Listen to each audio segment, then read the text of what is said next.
السلام علیکم۔ تاریخ اسلام کی شارٹ کویسچن کے ساتھ آپ کی خدمت میں حاضر ہوں۔ آج کا پہلا سوال ہے کہ غزوہ بدر کب ہوا؟ جواب اس کا یہ ہے کہ غزوہ بدر 17 رمضان المبارک سن 2 ہجری میں ہوئے۔ اس غزوہ میں مسلمانوں کی تعداد 363 تھی اور کفار مکہ کی تعداد 1000 تھی۔ اگلا سوال یہ ہے کہ عمر بن الحضرمی کون تھا؟ عمر بن الحضرمی قریش مکہ کا سردار تھا جو عبداللہ بن جاش کے ہاتھوں قتل ہوا، اور اس کا انتقام کا جذبہ لینے کے جو تھا جذبہ وہ غزوہ بدر کا سبب بنا۔ اگلا سوال یہ ہے کہ غزوہ بدر کی چند ایک وجوہات بیان کریں۔ غزوہ بدر کی چند ایک وجوہات یہ ہیں: قریش مکہ کے اسلام دشمنی، شام کی شاہراہ کا مسلمانوں کی زد میں ہونا، اشاعت دین میں رکاوٹ، عمر بن الحضرمی کا قتل، مدینہ کی چراگاہ پر حملہ، اسلامی ریاست کے خاتمہ کا منصوبہ، ابو سفیان کا تجارتی قافلہ۔ اگلا سوال یہ ہے کہ غزوہ بدر میں کل کتنے قریشی قتل ہوئے؟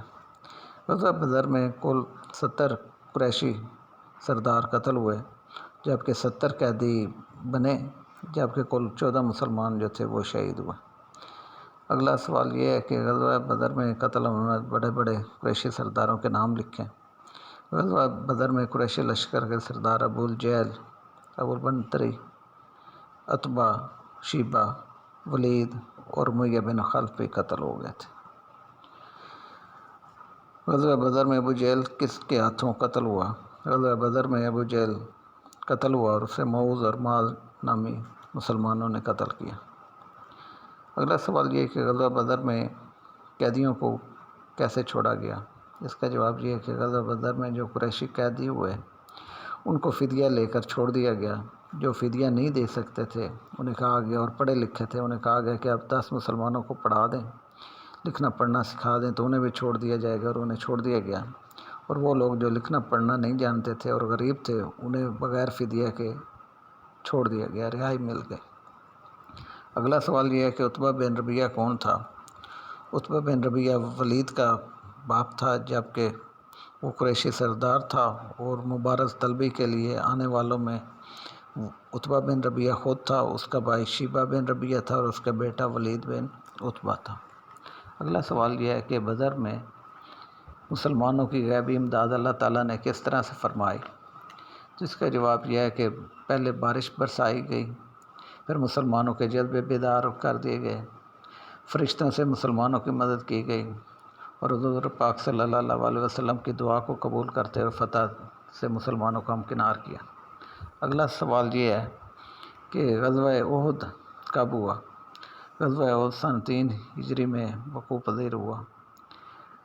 اس کے اسباب میں جناب ان قریش مکہ کے وقار کی بحالی کا مسئلہ تھا، اپنے مقتولین کا انتقام لینا تھا، یہود کی طرف سے سازشیں تھیں، عرب شعراء اور خواتین قریش نے پروپیگنڈا کیا، قریش مکہ کے تجارتی مفادات کو خطرہ تھا، ابو سفیان جو کہ ابو جہل کے قتل کے بعد قریش مکہ کا سردار بنا، اس کے وقار کا بھی مسئلہ تھا۔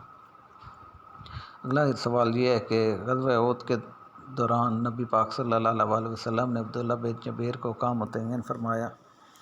اس کا جواب یہ ہے کہ نبی پاک صلی اللہ علیہ وسلم نے غزوہ احد کے دوران عبداللہ بن جبیر کو 50 تیر اندازوں کا ایک دستہ دے کر پہاڑ پر درے کے اوپر متعین فرمایا تاکہ پشت کی طرف سے دشمن حملہ نہ کر سکے۔ اگلا سوال یہ ہے کہ غزوہ احد میں حضرت مصعب بن عمیر کو کیا اعزاز ملا؟ تو اس کا جواب یہ ہے کہ غزوہ احد میں حضرت مصعب بن عمیر کو اسلامی علم دیا گیا تھا۔ اگلا سوال یہ ہے کہ غزوہ احد میں ہندہ نے اپنے باپ اور بھائی کے قتل کا انتقام کیسے لیا؟ ابو سفیان کی بیوی اور عتبہ بن ربیعہ کی بیٹی ولید کی بہن ہندہ نے اپنے باپ اور بھائی کا انتقام لینے کے لیے غزوہ احد میں غلام وحشی کے ذریعے حضرت حمزہ کو دھوکے سے شہید کروا کر ان کا کلیجہ نکال کر چبایا، اور ان کے ناک اور کان کاٹ کر ہار پہنے اور اپنے انتقام کی آگ بجھائی۔ اگلا سوال یہ ہے کہ حضور پاک صلی اللہ علیہ وسلم کے دندان مبارک کس غزوہ میں شہید ہوئے؟ تو عتبہ بن ابی وقاص جو کہ حضرت سعد بن ابی وقاص کا بھائی تھا، اس نے غزوہ احد میں حضور پاک صلی اللہ علیہ وسلم کے دندان مبارک شہید کی۔ اگلا سوال یہ ہے کہ اسیرم کون تھا؟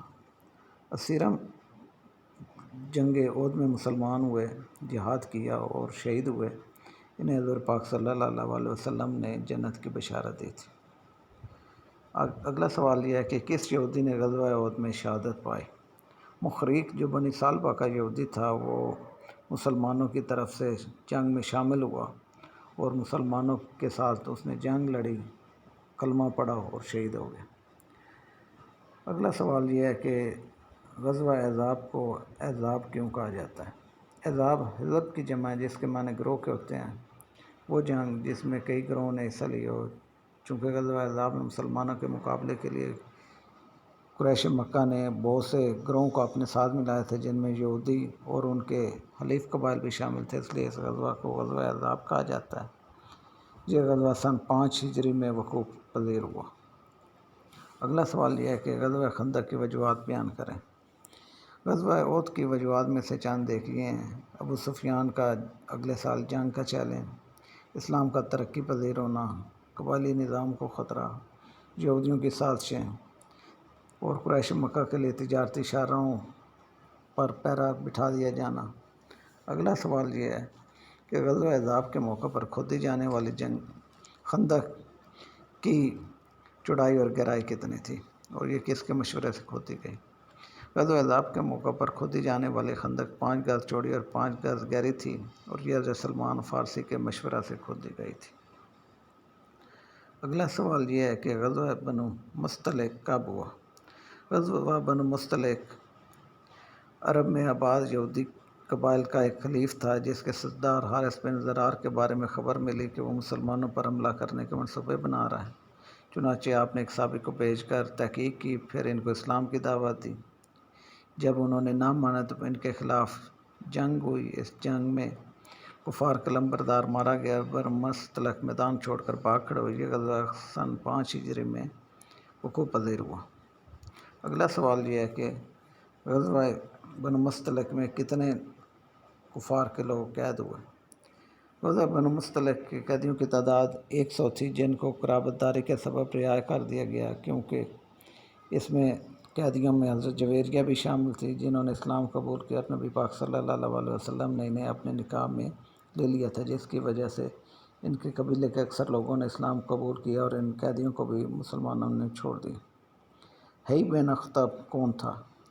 حی بن اخطب یہودی قبیلہ بنو نذیر کا سردار تھا، جو بنو قریظہ کے ساتھ ہی قتل ہوا، اور حی بن اخطب کی صاحبزادی حضرت صفیہ حضور پاک صلی اللہ علیہ وسلم کے نکاح میں تھی۔